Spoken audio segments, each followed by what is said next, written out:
There was a time, and not so very long ago, when the very mention of complementary or alternative therapies conjured up all manner of strange and mystical images.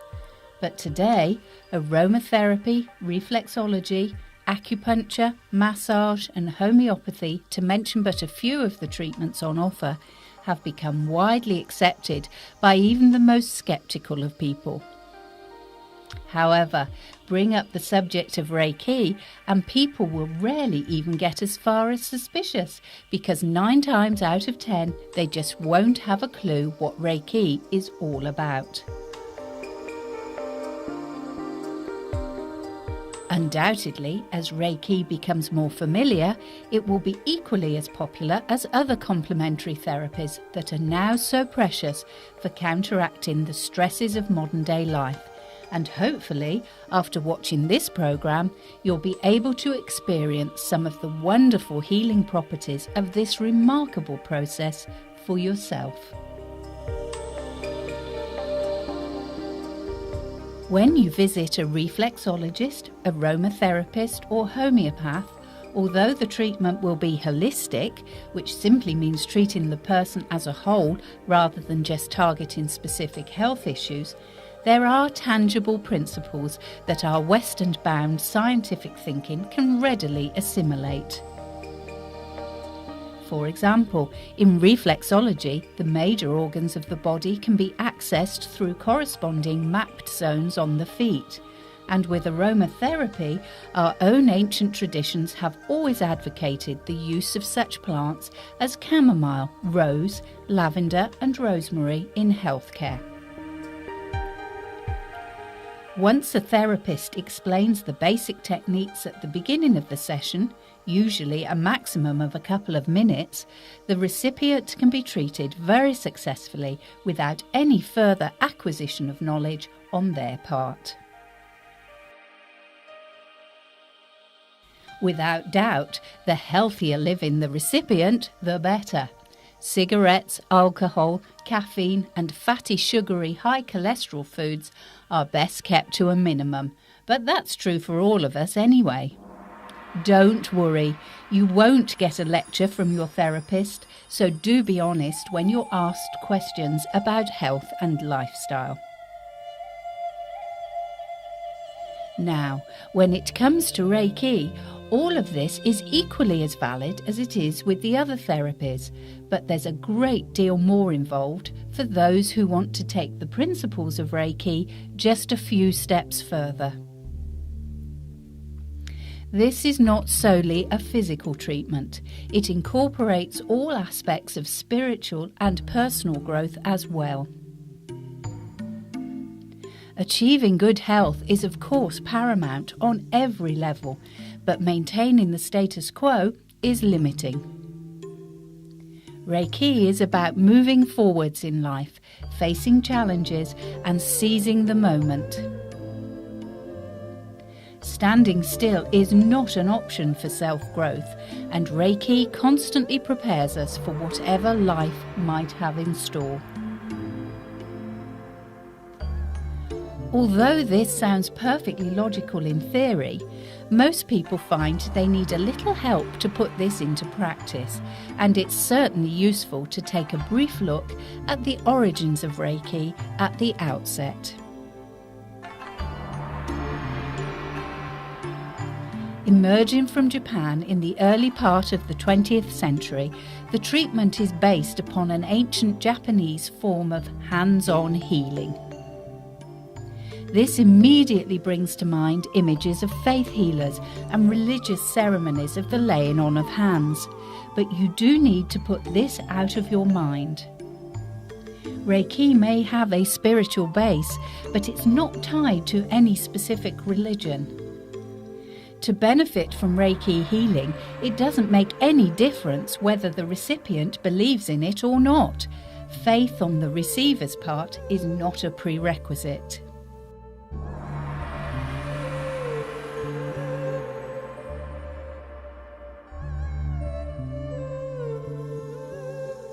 Reiki energy pours through the body of the giver through the hands. It's perfectly safe, and there's no danger of giving too much Reiki, because when the receiver has all that is required, the energy flow will stop.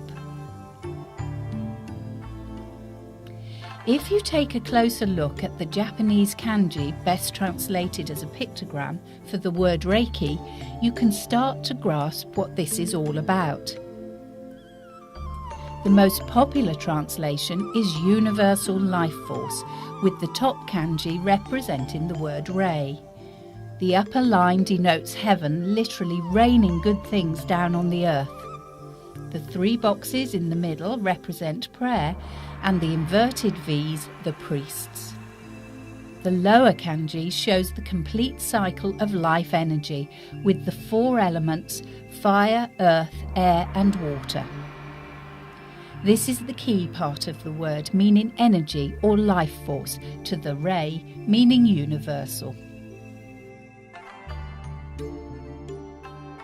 So, we know we're dealing with energy forces, and that's what Reiki is predominantly all about. The next question is, who can do Reiki, and what do you look for in a practitioner? This will seem a bizarre answer, but the truth is we can all do Reiki. Each and every one of us has healing hands, if only we knew how to use them. Meet Anne Tocknell, a very experienced Reiki practitioner who has received what is known as attunement in Reiki. There are many Level 1 Reiki classes that you can attend. Just find one in your local area, and this would then enable you to perform Reiki on yourself and others. It usually only takes about 2 days, and the most concise explanation is that it will switch on your healing powers. After some months practicing Reiki at Level 1, people who want to become professional therapists will go on to Level 2, but few will subsequently go on to the level of Reiki Master, because this takes at least a year, and this 3rd stage is far more spiritual and will enable the practitioner to attune others. It's interesting to note that if you do the class for Reiki Stage 1, but then do nothing with it, you'll never lose that attunement. It might take a while to reactivate, but the energy will flow just as strongly when you get it going.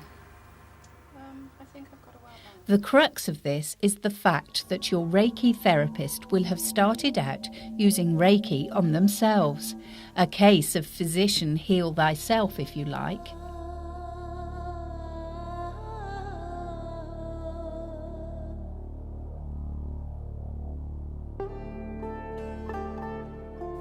This can only be good news for anyone considering a Reiki treatment, because there is no better way to learn.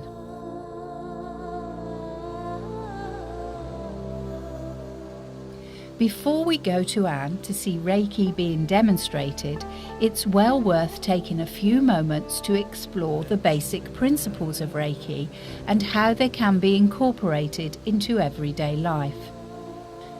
There's absolutely no need to take a Reiki course to enjoy the benefits of a treatment from a Reiki practitioner, but these thought-provoking ideas are full of nurture, kindness and love, plus the added bonus of being refreshingly down to earth and loaded with common sense. First of all, stop worrying. It sounds so simple, but it's something we're all overburdened with. The basic principle with Reiki is to let go. Work out what is causing your anxiety, face the problem head on, and let Reiki strengthen your resolve. It's so easy to let things escalate out of all proportion, and quite often when you take control of a situation, although it might sound trite, it's never as bad as you feared. In our modern day world, anger is a very destructive emotion, and Reiki can definitely help to control it. Look within and work out why you are feeling angry. Perhaps you've been unjustly treated, or conversely, maybe you're just not getting your own way. Be honest with yourself and tackle the cause. Don't repress your anger, that's very dangerous. Discuss the problem, argue it out rationally if need be, but again, as with anxiety, you must let it go. Remember, we've been talking about self-growth and personal development, and this is an area where we can gain valuable insights about what makes us tick.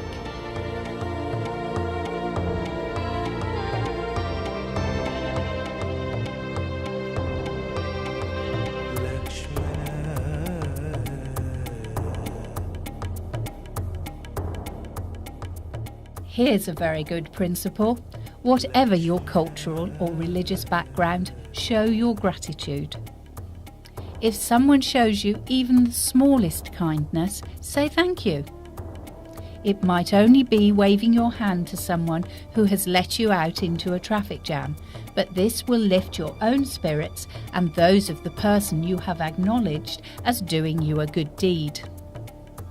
On a deeper level, even if you are going through a tough time, with Reiki to support you, try and look at it from the point of view of learning from the experience, which you may well find yourself being grateful for sometime in the future. No one, not even a Reiki master, would find this easy, so don't be too hard on yourself if you find this concept difficult to grasp. Reiki is a pathway, and we learn as we go along. It's the getting there that's most enlightening, so don't be in too much of a hurry to reach journey's end. Next on the list of self-discovery comes honesty with others and ourselves. Again, it's not always easy to achieve, and there will definitely be a few demons for you to face. Dishonesty will make us feel guilty, and as with the other principles of Reiki, we must face the problem, deal with it, let it go, and move on. If you can't be forgiven by others, you must learn from the experience and forgive yourself. This is about strength of character and fighting for what you believe in, rather than simply following the crowd.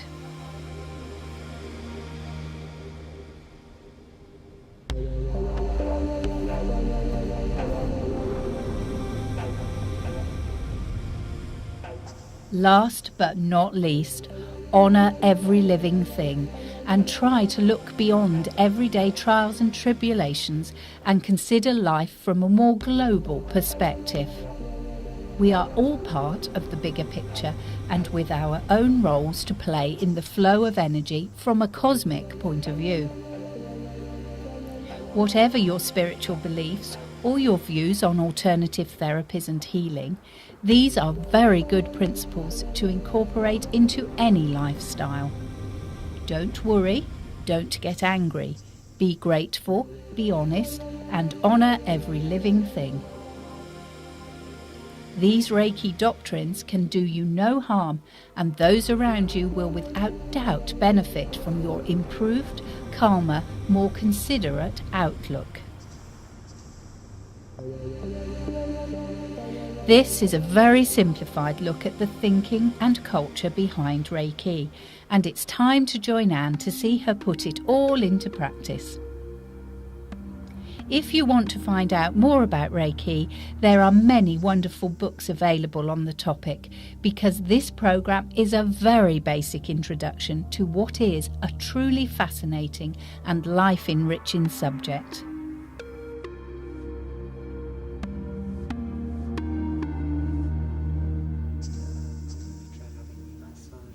When you visit a therapist for Reiki, they will begin by asking you some very straightforward questions to build up a picture of your health and lifestyle.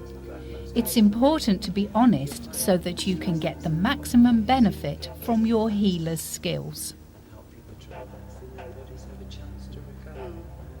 For the actual Reiki treatment, each practitioner will do things slightly differently, but generally speaking, you can expect to be treated on a couch. If you're trying this out at home on a loved one, an ordinary bed will do just as well, with plenty of pillows for support. Also, if you prefer, an ordinary chair will work very well, particularly for access to the chakras in the top half of the body.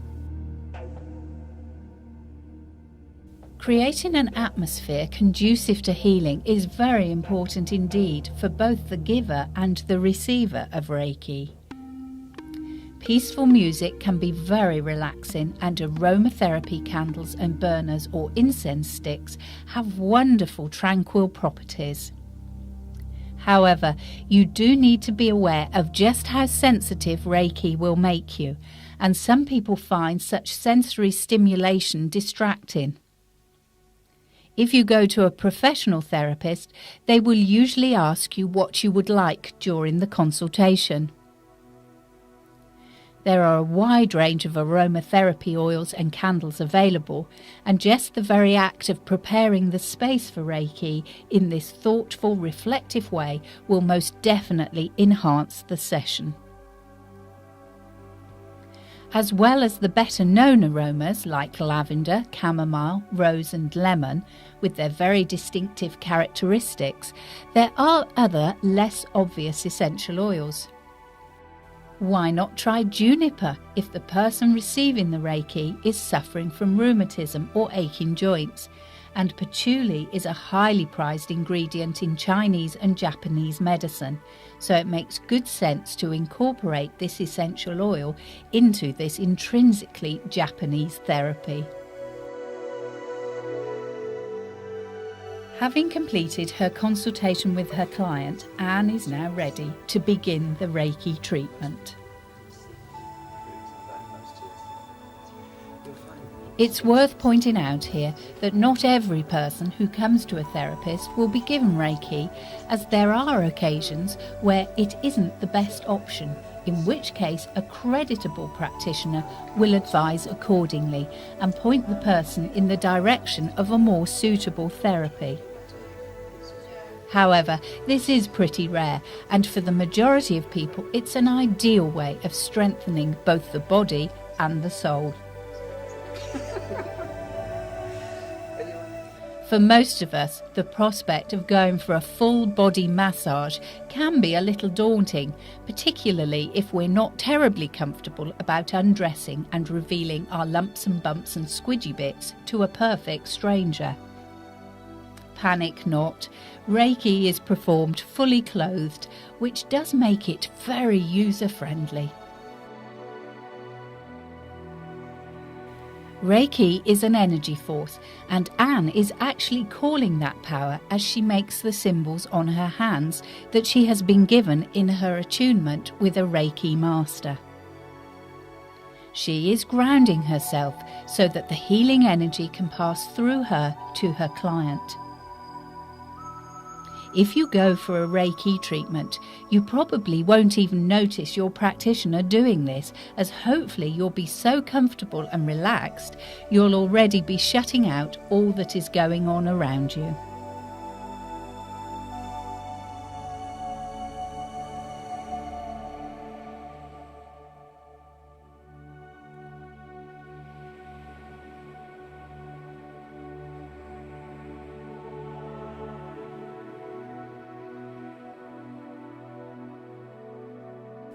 Anne is starting at the head, where the crown chakra will respond to her energy. Now, this is where you might not be sure what to expect if you don't know anything about Reiki. Once Anne has got her hands into position, she will stay still and concentrate her healing energy through to her recipient. This can be for up to 3 minutes, but anyone who is only just beginning with Reiki, having reached level 1 attunement, will need to do this for 5 minutes in each position. The reason for this is the fact that with practice and deeper awareness, the Reiki actually becomes stronger and takes less time to be effective.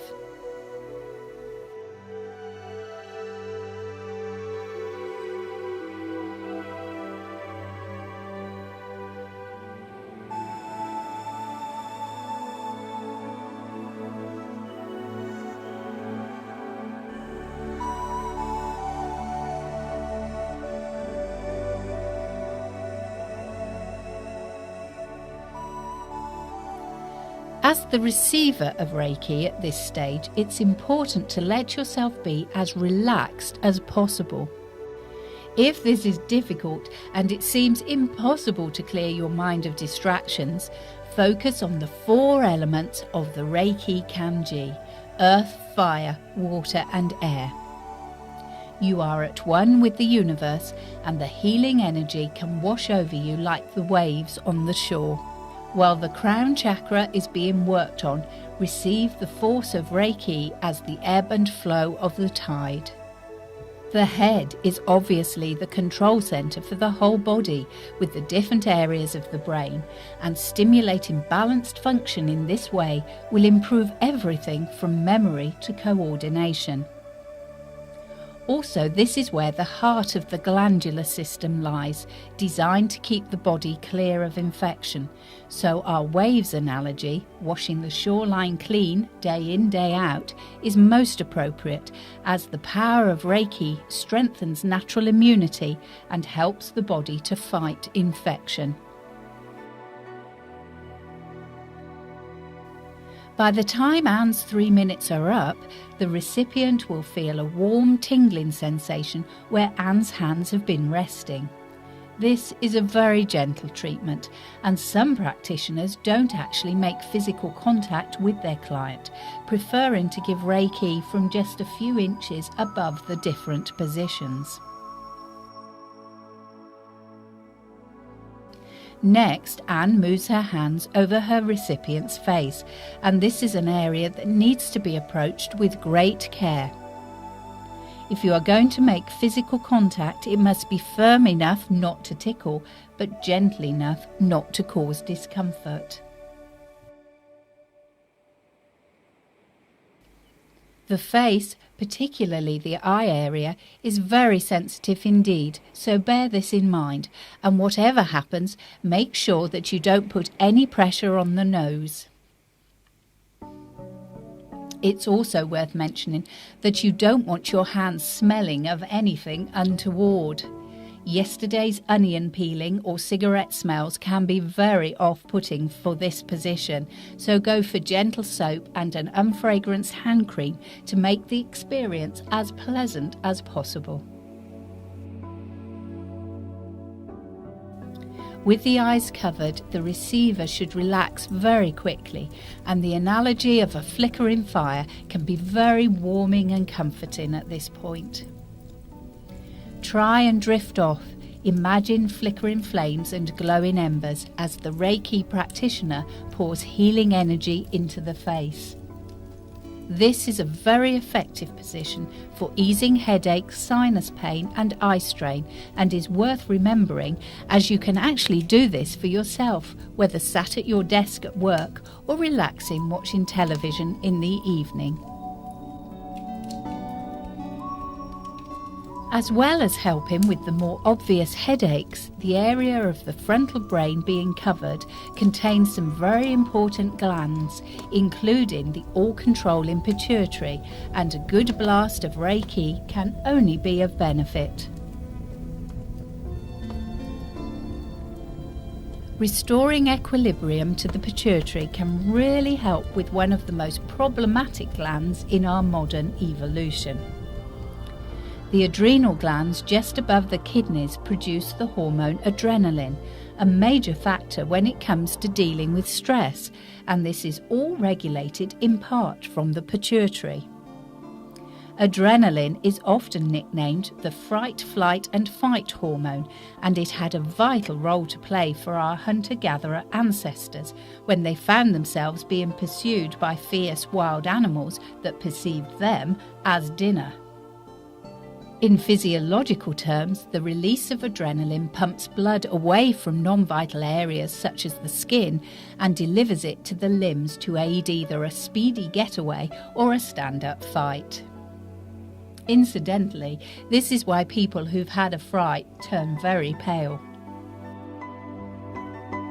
This was absolutely fine for our rough and ready antecedents, but unfortunately we have the same physical response whenever we're aggravated, frightened or stressed. Road rage is sadly all too common today, and this is a classic example of an inappropriate adrenaline response. Another driver cuts into the lane we are travelling in, and whoosh, off goes the adrenaline. In fact, enough to see off a whole herd of elephants. In the past, our ancestors would have either run like the wind or fought for their lives, in which case the adrenaline would have been efficiently dispersed and removed from the bloodstream. So what do? Sit in our cars and sound the horn. Hardly sufficient activity to deal with the fast flowing adrenaline, and in some cases this boils over into road rage, resulting on occasion in tragic consequences. Reiki is wonderful for helping us cope with stress and manage anger.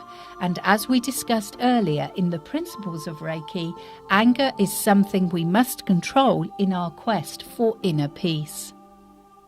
Whether you are giving or receiving Reiki, focus on the strength to stay calm and resist becoming angry when life sorely tries us.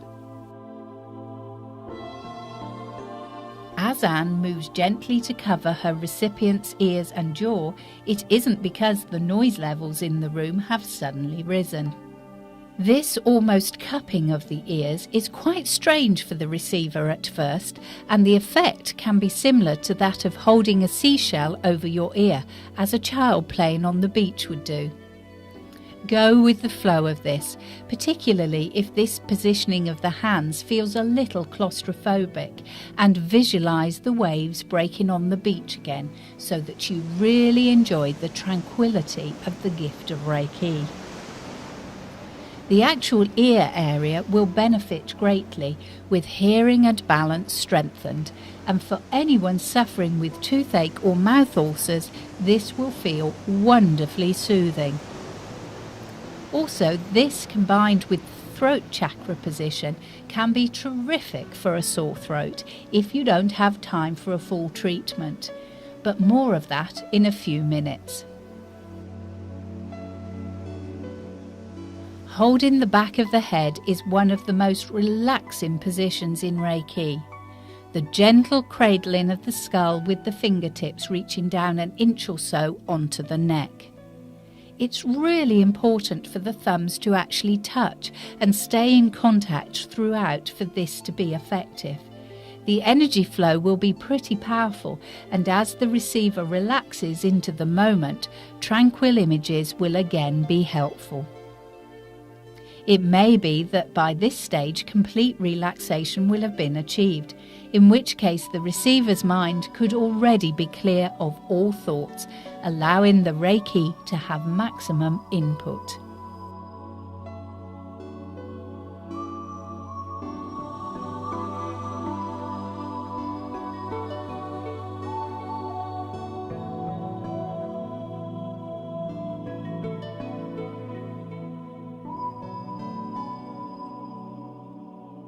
From an anatomical point of view, this hand position is directly accessing the cerebral cortex, cerebellum, brainstem and parts of the glandular system. If a Reiki practitioner is helping someone who has suffered a head injury or a stroke, this will really give the brain functions a boost, and for nervous or emotionally based complaints, this is perhaps one of the most calming hand positions of the entire treatment. With the head certainly well covered, it's now time to move on to the neck and throat area, which in Reiki is very important indeed. It's also an extremely sensitive area, and if you're trying this out on a loved one, please be very careful, as you could undo all the good work you've already put into the head. Try to avoid brushing the face with sleeves or hands as you get into position, and also be very careful not to trap any hair. The transition between hand positions needs to be as smooth as possible so as not to break the energy flow. Even 1 or 2 trapped hairs will bring the recipient sharply out of their relaxed state, which will make work on the throat chakra all the harder. The reason the throat is so important is because it is the centre of communication. On a purely physical level, sore throats and stiff necks will respond well to this hand position, but open your mind further and you'll soon see the possibilities. How many times a day do you find yourself metaphorically biting your tongue? It's unfortunately a curse of modern life, and all the pent-up emotion and frustration that this causes can really block the energy flow through the body. Also, people who lack self-confidence and struggle to express themselves to others suffer the same difficulties, but Reiki can be really helpful with both scenarios. Because this is a treatment that encourages the gentle elimination of stress and tension whilst boosting clear energy pathways and consequently fuels self-esteem, Reiki can help facilitate effective communication on every level. Also, it's important to remember that the very significant thyroid gland is located within the throat. Responsible for producing the hormone thyroxine, which regulates growth and metabolism, this is key to balanced health. Too much thyroxine and the person will become hyperactive with weight loss, and too much will have the opposite effect, producing lethargy and weight gain. Now, it's really important to stress that a Reiki practitioner will never diagnose such conditions, and conventional medical treatment is vital. But where this wonderful side effect-free therapy can help is in boosting the general energy in the region of the thyroid. For Anne, as she pours energy into her recipient's throat chakra, she is transmitting balance and harmony, which will naturally help anybody who has thyroid problems, but can do nothing but good for promoting health and well-being in the rest of us as well. Moving on down to the chest area, the major chakra will be the heart. Many people will expect their therapist to concentrate on the left-hand side over the heart itself, but the chakra is actually located in the centre of the chest. It's important to point out here that although a whole Reiki treatment will access all the chakras, they do not work independently of each other. A problem with blocked energy flow will inevitably have a knock-on effect and ultimately will spiral to the heart and head chakras, resulting in stress and tension. In physical terms, the heart is of course hugely important, controlling the circulation, and is the most fundamental and powerful energy source within the human body. However, on an emotional level within Reiki, it's also the seat of love, and thinking back to the principles of this therapy, this is all important. Healing is born out of love and respect for all life forces, and this pouring out of spirituality from the giver of Reiki to the receiver is what makes it so unique. The area below the chest, which Anne has moved on to, is quite literally a nerve centre for the whole body, especially where the solar plexus chakra, located here, is concerned. With the lungs, liver, spleen, pancreas, gallbladder, and a network of major blood vessels all packed into this concentrated area, there's an awful lot going on. Particular focus on this area in Reiki can be very helpful if the receiver has suffered a recent shock or is a diabetic. Insulin production, or lack of it, is the province of the pancreas, so getting the energy flowing as effectively as possible in this region is very valuable indeed.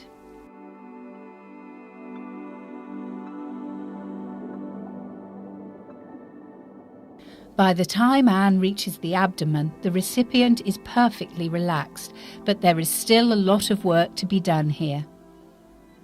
The digestion of food and the absorption of nutrients are paramount, and it's worth mentioning here another scourge of modern life.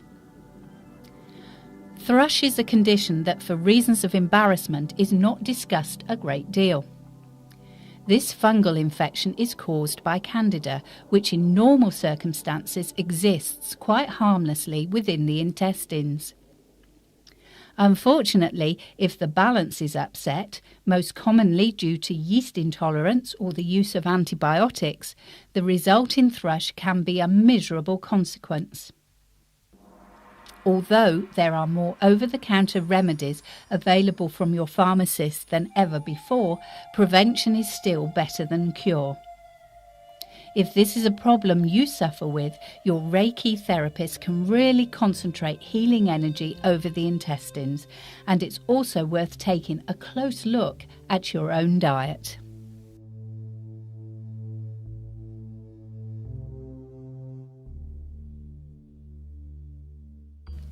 A good health food shop will have lots of pure alternatives to our highly additive-filled convenience foods, which can make this problem worse.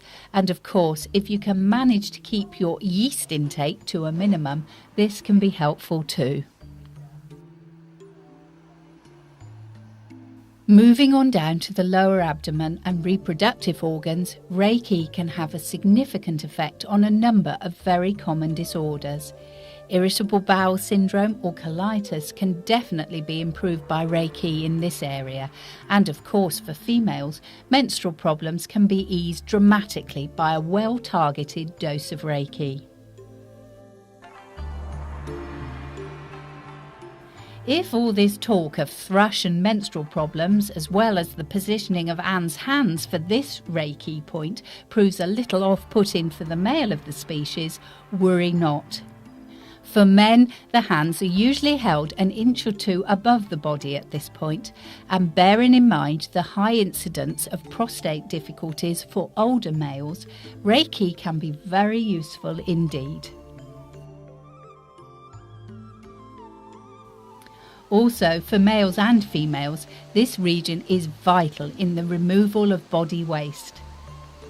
If this function is inhibited in any way, toxic buildup can be most unpleasant and certainly will not be conducive to good health. At the end of your Reiki session, your therapist will advise you to drink plenty of water to help flush the toxins through that will have been removed from tense muscles during the treatment. When working on the legs, Reiki is usually given on the front of the body, and Anne will steadily move down in gradual stages to the feet. If you do need to pinpoint a specific joint, perhaps your receiver is encountering pain in the knees, you can concentrate your efforts very specifically.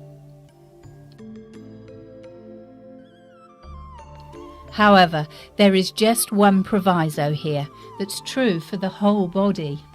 Don't use Reiki on broken bones. You must wait until the fracture is healed before calling on Reiki.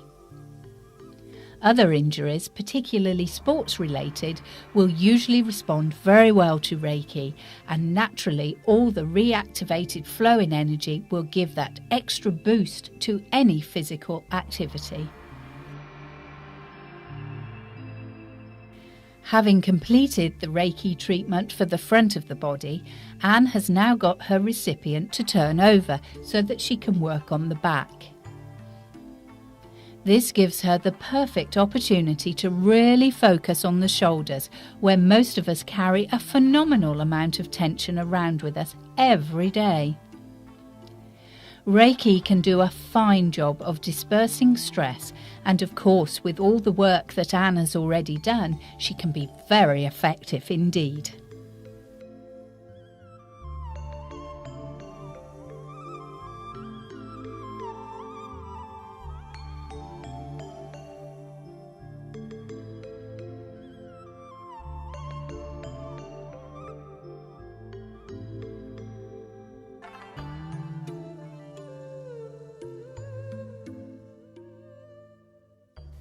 Working down the back, Anne is able to reinforce the Reiki she has given on the front of the body. At the top of the back, the lungs, ribs and the heart can all receive that vital top-up of healing energy. This is actually wonderful for anyone suffering with breathing difficulties, and that can mean anything from the congestion of a common cold to asthma. When it comes to the middle area at the waist, it's just as busy at the back as it was at the front, with the spleen, liver, gallbladder and pancreas all receiving an additional boost. We talked about the adrenal glands and adrenaline in connection with the pituitary, but this is the area in which the Reiki practitioner can really target the kidneys and the adrenal glands. Although adrenaline out of balance is most commonly associated with stress and tension, when working in this region, Reiki can also give great relief for sufferers of arthritis.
The lumbar region at the top of the buttocks is an area that accumulates tension almost as regularly as the shoulders. Reiki can ease both general stiffness and sciatica dramatically, and this positioning of the hands can be of great benefit for intestinal problems. On reaching the base of the spine, Anne uses a T position a few inches above the coccyx. Again, this will reinforce the healing energy given to the lumbar region, with added emphasis on the reproductive and urinary systems. It will also come as no surprise that this Reiki position is an absolute godsend for anyone suffering with hemorrhoids. What's more, this is one you can do for yourself in a sitting position, leaning slightly forward, so it's worth remembering in case of emergency. However, regular users of Reiki will probably find that their bodily functions are so much more efficient as a result. The likelihood of such an uncomfortable affliction would certainly be minimized. To finish the Reiki session, Anne is accessing the small of her recipient's back and the shoulder. This will help to bring her back from the deep state of relaxation the Reiki treatment has induced. Usually after an hour to an hour and a half, the recipient will need a little time before they are ready to go on their way. Despite the fact that Reiki is non-diagnostic, it's perfectly acceptable to ask for healing for areas that might be troubling you. Should your Reiki practitioner advise you that you need to seek further medical advice, do follow this up. You may well find that if a practitioner feels that a client is failing to accept a serious illness, they will refuse to give Reiki until that person has consulted a doctor. Don't be afraid of Reiki for someone who is very sick. Sadly, the only thing we can be certain of in life is the fact that we will all die, and there is a place for Reiki in helping people as they reach the end of their lives.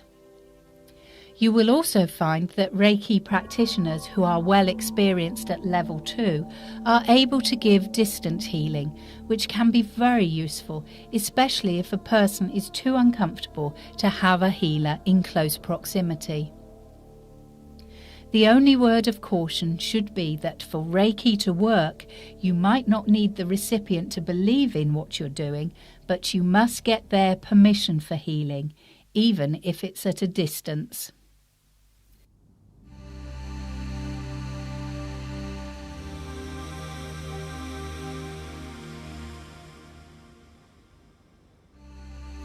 By the time Anne has completed this particular session of Reiki, she has returned to her recipient's feet to finalise the treatment and gently cut the healing ties that have bound them for the duration. If you have Reiki from a professional therapist, they should never rush you to get up and moving, so do take a few moments before departing. It's also quite normal to need to go to the toilet frequently after Reiki, as all the toxins are flushed through the system. And if you find yourself being prone to bursting into tears, don't be alarmed. It's simply an emotional form of release. Remember that all-important Reiki principle of letting go. As our program on Reiki draws to a close, Anne is going to demonstrate how to do a Reiki treatment for yourself.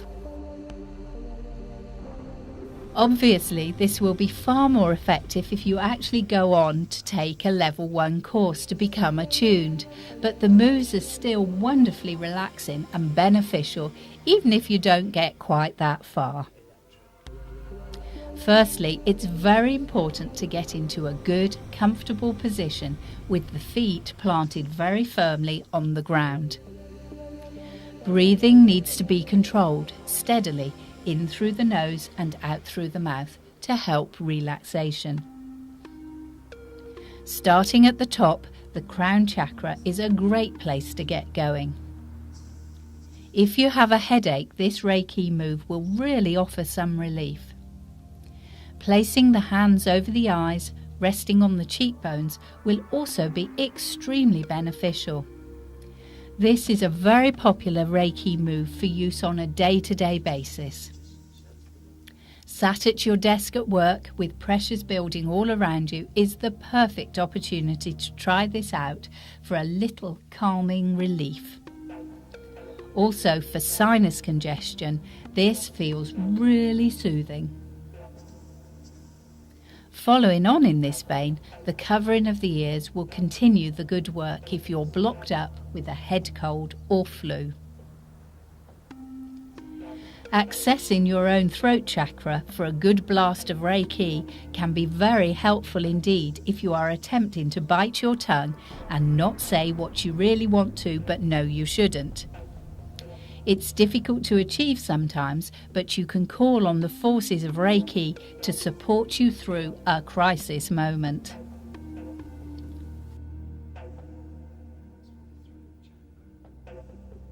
Also, remember the principles.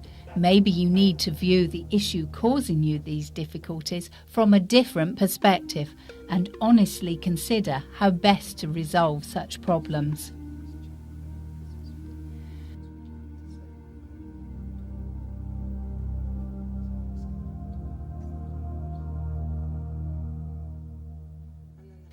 Doing self-reiki on the heart chakra will be very comforting and warming. Remember, it's not just the pump that keeps you alive, it's also about love. If you're having clashes with loved ones, especially troublesome teenagers, a dose of Reiki to the heart chakra after the one to the throat chakra to prevent you voicing too many of your own opinions can get you back on course. Sometimes our children metaphorically kick us the hardest when they need us to love them the most. Try calling on Reiki to get that love flowing, if all else seems to be failing you.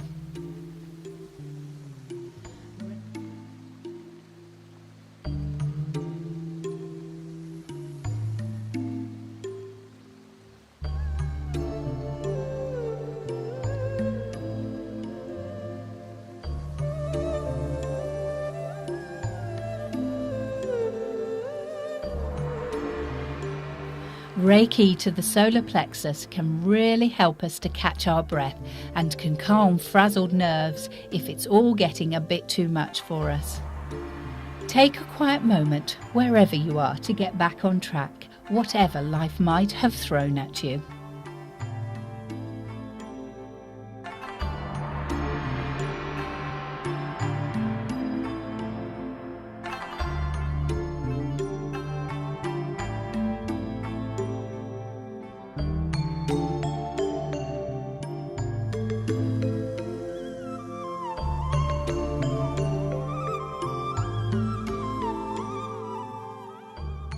To finish off, just holding your own back in this way for even a few minutes will give great relief for lumbar pain. And it's not until you try this that you'll realise how tense and stressed the muscles of this area can become as you go about your daily tasks.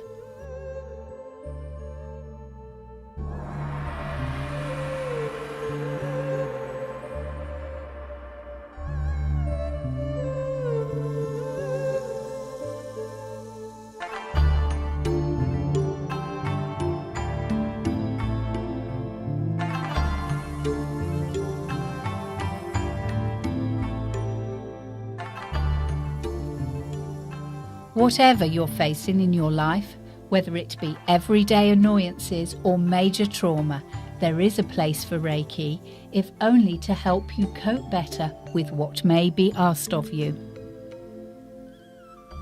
Think back to the principles of Reiki. Don't worry, don't get angry, be grateful, be honest, and honour every living thing, and you can't go wrong.